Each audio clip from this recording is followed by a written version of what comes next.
Good afternoon. This is Kaylee Toll speaking to you. I am the undergraduate intern for Parent and Family Engagement. Today we have Amy Gildemeister today to talk to us about gender-based violence in Title IX on college campuses. All right, thanks, Kaylee. I just want to first welcome all of you parents and family members here. I appreciate you joining us over the lunch hour, so we'll try to keep it pretty short for those of you who only have 45 minutes or so for lunch. I just want to thank you for taking an interest in your student safety because it's a big issue on campus, and I can't wait to partner with you guys. Hopefully you guys will learn the importance of us partnering together to help your students succeed in college. And we'll also be talking about some gender-based violence terms so that you know how and know what to say to your students when you have a conversation later. So why does this matter? Why does gender-based violence prevention, why does that matter? Because it happens on college campuses. 1 in 4 women and 1 in 20 men have an experience during their college years, and less than 1 in 20 of those cases are ever reported. We don't force students to report, but we do encourage students to do that if that's what their decision is. But it's totally up to them. But like we said, we do encourage it. 2 in 4 high school girls, so that's 50%, and 3 in 4 boys believe forced sex is acceptable under some circumstances. And that number is way too high. We need to change the rape culture on campus. And that's part of my job, and that's why I'm doing this webinar for you guys. Part of my job is also to go to students' classes and just talk to them about gender-based violence and how we can all together as a Tiger family prevent future incidents on campus. So here's a little bit about what Fort Hays is doing. Currently, we have a commitment to Title IX committee. We meet every few weeks to talk about some of the programs that we're doing, or if we're going to a training to learn more about how to be better investigators or different programs that are available. We share all of our information with each other. So this is a really great opportunity for Fort Hays to help your student stay safer on campus. We also have Clery reports that we put out every year. Clery says that universities need to put out an annual fire summary and security report, from the following year so that you guys have the statistics about security issues on our campus. And I've included the link below so that you can check that report out. We also have reports from the past 2 or 3 years so you can kind of see how Fort Hays is doing. We also have, we launched an app this semester called Live Safe, and it's a campus safety app that allows students to virtually walk each other home at night. If they're coming back from a class, it uses Google Maps. It's a really, really cool app, and you don't necessarily have to go to Fort Hays to use this. Anybody can use this. The difference for that is that if you don't go to Fort Hays, it won't have our campus resources. But that's the biggest difference. So I encourage everybody to get this app. Parents, you can watch your children walk home, family members, everybody. I highly recommend it. It's a great app. And then we also have a program coming up in April called the Hookup, and I'm very excited about this. Please encourage your students to go. I think it'll be a really great program. It talks about the differences between what's a bad hookup and what's rape, and the differences there. So a bad hookup might just be awkward for the individuals, but rape is non-consensual. But they do a really great job of explaining it in a way that they understand and that they retain the information. So I highly encourage you to encourage your students to go to this. I believe more event details will be provided on our website as it gets closer. So if you haven't already, I encourage you to have a conversation with your student about gender-based violence and sexual assault on campus, because the more they know, the better decision-making they'll make, safer they'll be in the future. And students do listen to their parents and family members, whether they show that or not, whether you think they do or not. And like I said, you're one of our biggest partners, so it's really important. I could come and talk to their class about it, and they probably have heard me talk to their class or one of my coworkers, but it's not as effective as if a parent or family member were to talk to them about these difficult topics. There's just a level of comfort there that I can't possibly provide, and as parent and family members, you guys definitely can do that. But sometimes this conversation doesn't always happen, and here are some of just a few reasons why parents and family members don't talk to their children about it, because yeah, it's scary. Like, maybe you don't want to picture that, or you're not sure what information would be helpful. Hopefully, after this webinar, you guys will feel much more comfortable discussing the topic, and you'll know what to talk about, and hopefully this will better our students, your students, and hopefully make you feel at ease with them coming to Fort Hays. And so here are just some of the benefits of having this conversation with your student. They're less likely to engage in risky behaviors. It increases self-esteem in your student, and it also builds relationships between you and your student. I think that's a big thing, because not only are we just talking about gender-based violence here, but this relationship that you guys can build will make it much easier to talk about other difficult things like alcohol later on, or sex in general. So hopefully this will create a more deep relationship between you and your student, so you can definitely have these conversations in the future. This conversation would also help your student become more aware of potentially dangerous situations, and how to report them, how to leave the situation if they don't feel comfortable. And students in the study, I have all of these references at the end if you'd like to look at any of the statistics I'm bringing up. They're all at the end of this. Feel free to take a look at those, they're great. But students reported an increased use of contraceptive and condom use.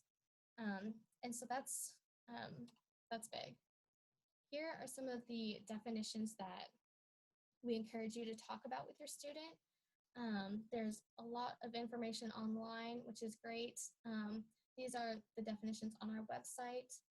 There are also some other things on our website that would be great for parents. If you just have any questions or want to know what our policies are, they're all on there. So here are just a few: stalking, sexual assault, sexual harassment, dating violence, rape. We also encourage you to talk about consent and what consent is for both parties.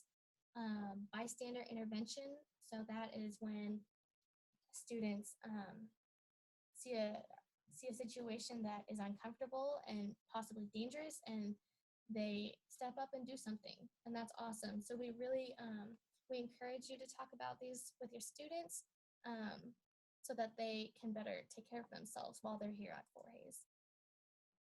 So this conversation, like I said, is difficult. It's uncomfortable, but try your best to be comfortable with the conversation.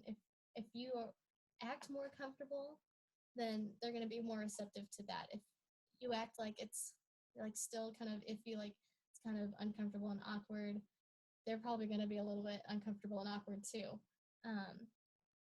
And also try to keep your phones or any like pagers or whatever, any kind of technology or possible interruptions to a minimum. They're going to be talking about some things that they're not sure about, and having your full attention is going to be what's best for them in this situation. And also listen to their questions. People are curious, especially if they've never had this conversation with you before. They might have questions about stuff. And just listening to those questions and answering them without judgment. Don't kind of giggle. That that is not very encouraging to hear from a parent when you're actually asking something serious. So just listen to those questions for from your student. Now here is something for you guys as parents. These are the policies at Fort Hays State University. We have our Title IX policy, and we also have our gender-based violence misconduct policy. These are on our website. The links are provided. I encourage you to check them out just so you are informed of what we do here at Fort Hays. And we actually have a question from somebody who's watching. Thank you very much for your questions. I appreciate them. Someone asks, I thought Title IX used to deal with student athletes, but my student isn't an athlete. What do I do? Well, that's a great question because Title IX is not just about student athletes. That's the most common thing people think of when they hear Title IX. But originally, Title IX started as a policy saying, let's let women go to college. Women need to be in college too. And then women wanted to play sports. We needed gender equality in sports. And so now we get to play sports. And then in 2011, the Dear Colleague letter came out saying, you guys need to do a better job about preventing and educating students and taking care of students after an incident like this has happened, a gender-based violence incident. So that's kind of what we get to focus on. That's the reason I have my job is because of Title IX. And so that is a great question. I hope that answers to the fullest extent your question. And if you have any more, I encourage you to keep sending them in. So here are some campus resources for your student. There are two different ways to report an incident. There's either non-confidential or confidential. So it's listed out here, non-confidential, the reporting person is required to investigate. Dr. Tegan Nichols is our Title IX coordinator on campus. She is a great resource. She's very passionate about the area. Also, the University Police Department, if they're living on campus, the residential advisors, their RAs, are required to notify somebody, and also the Hays Police Department. Confidential is a great resource too if your student isn't quite ready to report, or if they don't want to report at all and they just want someone to listen to them. That choice is given to the students in this situation. So our Kelly Center, the Student Health Center, we also have an options advocate. And if you're not familiar with Hays, Options is an organization that it's a women's shelter for domestic violence victims. And so if there's any kind of incident of domestic or dating violence, that is also a great resource for them. And then finally, our compliance officer here, Amy Schaefer, she's a wonderful person. She is also a confidential reporter. So if something happens and your student is involved in a gender-based violence incident, it's really natural for us as human beings to ask questions. We want all the information, what happened. But the biggest thing you can do for your student is just to listen. Just stay calm and listen. Don't talk about how you would have handled the situation or talk about the information with other people. That is the biggest thing, is just to listen and believe what you're told. Here are those references I mentioned to you guys. There are some great resources out there, specifically for parents talking about sexual assault or gender-based violence before they go to college. So I encourage you guys to really check those out. Do some more digging on your own, and think about those other topics too that we talked about, alcohol, consent, bystander intervention. Those are all things that your student would greatly benefit from with a conversation from you guys. And let me see if I have any more questions that people sent in. Someone sent in a question, is FHSU a safe campus? And the great thing about that is you can actually go look for yourself. The Cleary report, like I mentioned earlier, has all of our statistics on incidents that happened the following year. And those, like I said, go back 2 or 3 years. So is FHSU a safe campus? You can find out.